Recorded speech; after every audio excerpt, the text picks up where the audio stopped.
Olá, seja muito bem-vindo, muito bem-vinda a mais um RHCast. Aqui a gente fala muito sobre RH, né? Mas sabe quem sempre entra em contato com a gente, com muitas dúvidas, mandando perguntas no perfil da Ivana? São os empreendedores. Então hoje o foco, né, Ivana, vai ser responder perguntas que os empreendedores sempre nos perguntam. Pode ser, Ivana? Vamos lá.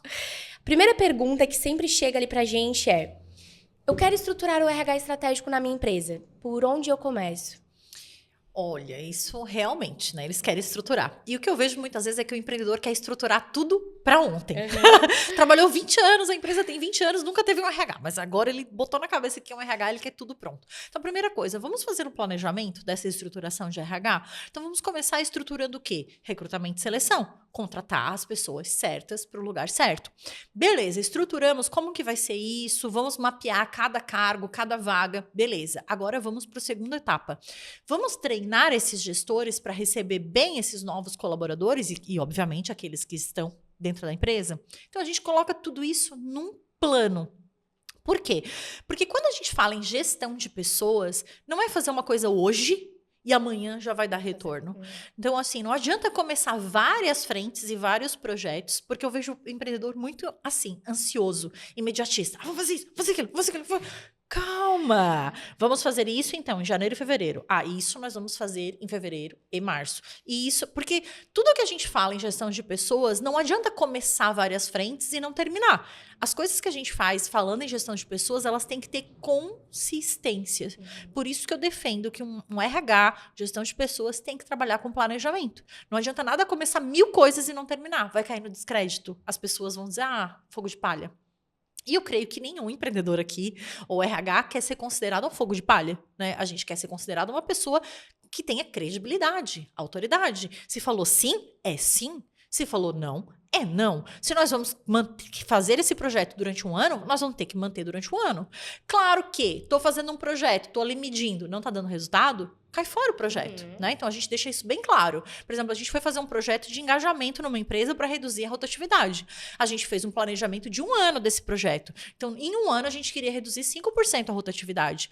Então, a gente vai medindo mês a mês. Então, o primeiro mês a gente fez, ok, ainda não reduziu. Segundo mês, deu uma melhorada. Terceiro mês, melhorou. Então, a gente vai mantendo. Agora, se a gente está lá 6 meses de projeto e não reduz nada, tira, cai fora, né? Mas eu acho que a primeira coisa para te ter um RH estratégico é deixar o RH trabalhar com planejamento. Ou conseguir trabalhar com o planejamento. E eu vejo assim, isso é uma dificuldade do empreendedor, porque geralmente o empreendedor, ele é muito comercial, muito vendas, muito tração, ele tem que tracionar o negócio. Só que ele não entende que em se tratando de pessoas, não é só tracionar. Né? Você tem que engajar, você tem que ter projeto, você tem que ter código de conduta. Uma empresa precisa ter regras. Uma empresa sem regras, ela fica uma coisa desgovernada, né? Não retém talentos, não engaja talentos. Então, eu começaria aí um planejamento, optando por o que eu quero implantar primeiro. Implantamos, testamos, deu certo? Vamos para o próximo. Certo.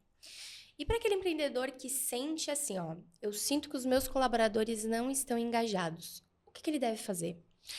Primeiro, para um colaborador estar engajado, muitas vezes o empreendedor acha que isso é salário baixo, que isso é falta de comprometimento da geração. Claro que a gente tem uma geração que não é fácil, porém, muitas vezes a pessoa, para ela engajar, ela precisa ter clareza da meta, clareza do resultado. E o que eu vejo na maior parte das empresas? Quem tem clareza da meta, geralmente é o comercial, porque é um número. É fácil visualizar aquela meta. A gente tem que vender tanto. A gente tem que fazer tantas vendas. A gente tem que ter X de produção. Beleza, mas e os outros setores que não têm essas metas claras?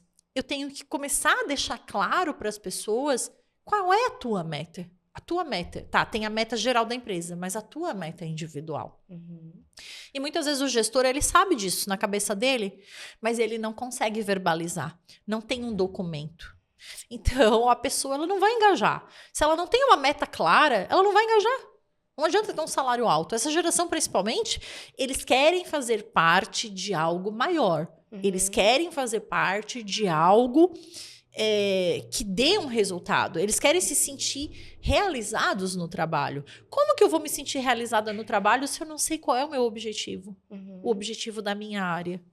Então, é gerar essa clareza. Primeiro ponto é clareza. Para a pessoa alcançar uma meta, ela tem que saber qual é a meta. Tá, é só pra mim ver se eu entendi. No caso, seria uma meta pro setor e uma meta pro colaborador? Seriam Exatamente. 2 metas, certo? Exatamente. Não necessariamente uma meta.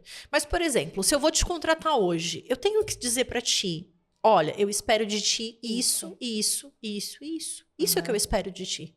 A pessoa precisa saber o que a empresa espera dela. E uma coisa importante que você fez eu lembrar é você sinalizar para a pessoa se ela está alcançando ou não, através de feedbacks. Então, olha, lembra, quando eu te contratei, eu queria isso, isso, isso de ti. Isso aqui, isso aqui, isso aqui, tu tá me entregando. Isso aqui não, precisa melhorar. E nas suas mentorias, né? Quando você dá mentorias para empreendedores, você percebe que às vezes nem eles sabem o que eles querem dos colaboradores? Ficam confusos? E acontece muito isso? Muito. Muitos empreendedores, quando foram me contratar para consultoria ou mentoria, eles falavam, eu quero só motivar o pessoal. Tá bom, a gente vai motivar, mas me diz, onde estão os teus gargalos? Onde mais dói? É a venda? É a cobrança?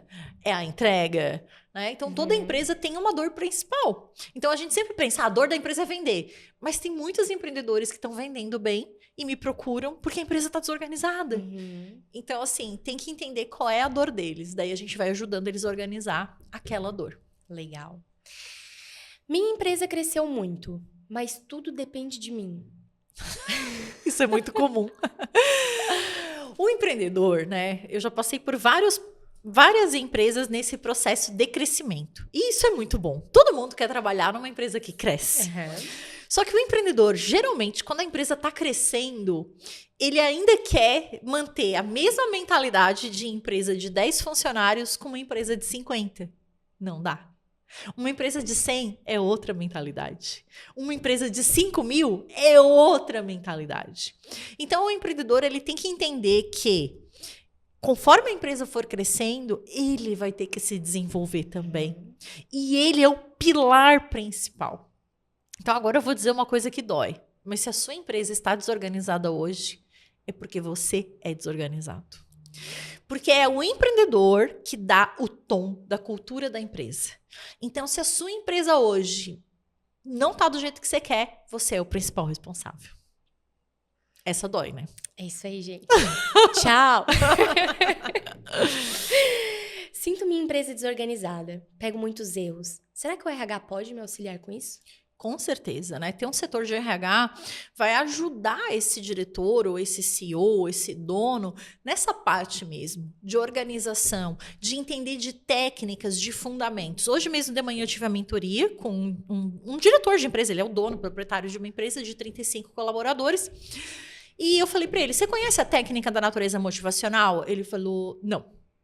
Você conhece quem são os detratores da tua empresa? Ele falou, não.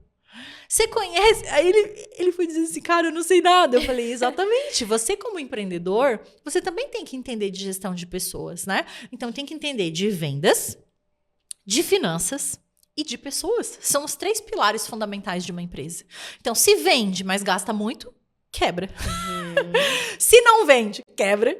E se não tem gestão de pessoas, quebra também. Porque vai viver em rotatividade, vai viver trocando de pessoas e vai chegar nesse patamar que tu falou, pegando erros, se sentindo sobrecarregado. Muitas vezes tem a empresa achando que as pessoas têm essa sonho, né? Tipo assim, eu vou ter a minha empresa e daí eu vou ter bastante tempo livre. Ai, coitada. Mas assim, conforme a empresa cresce, sim, você pode ir delegando com gestão, dando feedbacks frequentes, acompanhando, tendo regras, fazendo códigos de conduta, estruturando processos, para que você possa sair um pouco da operação, não 100%, e que a empresa rode, né, praticamente sem você ali, você só gerindo. Isso é a tendência, a empresa vai crescendo, cada vez mais o diretor vai ocupando muito mais o papel de gestão do que de operação. Certo, entendi. Uma dúvida muito comum, né, muito frequente também, é assim, olha, quando o empreendedor tem aquele colaborador que às vezes entrega muito, muito top, e às vezes quase nada. Quando que ele deve demitir esse colaborador? Isso é uma dúvida bem comum, né? a principal é assim, às vezes o colaborador ele é um excelente técnico, ele entrega resultado, ele sabe fazer a tarefa, mas dá problema no comportamento.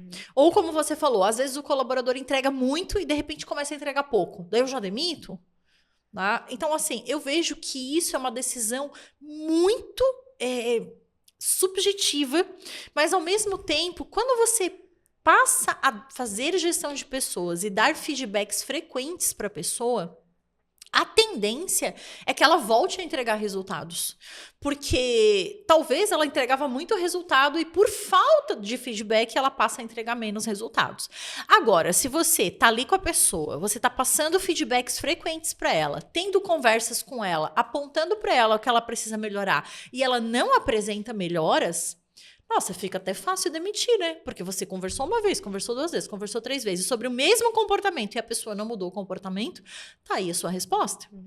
Agora, também o que eu vejo é muito empreendedor que não dá feedback, quer que a pessoa adivinhe o que ele pensa. Não, a gente tem que falar, as pessoas não vão adivinhar. Certo. E para esses empreendedores que sempre mandam essas perguntas e precisam de um auxílio, de um acompanhamento, né? Você tem algum programa para CEO, para esses empreendedores? A gente tem um programa de mentoria, né? Que é isso, são encontros quinzenais com o diretor, onde ali a gente traça para ele, né, conforme a dor dele. Então, assim, tem aqueles que a dor, como eu te falei, é venda. Então, a gente vai ajudar ele a traçar um plano envolvendo a gestão de pessoas para aumentar a venda. Tem aquele que está vendendo bem, mas aí é a estrutura, né? Ele não tem processos, então ele tem muito erro, muito processo, problema com o cliente. Então, a gente vai auxiliar ele a organizar esses processos através da gestão, né? Tem aquele que já vem porque ele quer sair do operacional e não consegue. Então, a gente traça um plano de ação para sair do operacional. Então, quem tiver interesse em saber sobre os programas de mentoria, é só clicar no link aqui embaixo do vídeo e falar com o meu time. A gente tem até um teste que a pessoa pode fazer e a gente sabe em que nível a pessoa está, para qual programa a gente pode direcionar. Legal. Então é isso aí. Se você é empreendedor, quer ter esse papo, essa conversa com a Ivana, chame ela, né? Vai ter o link aqui embaixo. E é isso aí. Encerramos mais um RH Cast e nos encontramos no próximo. Tchau, tchau.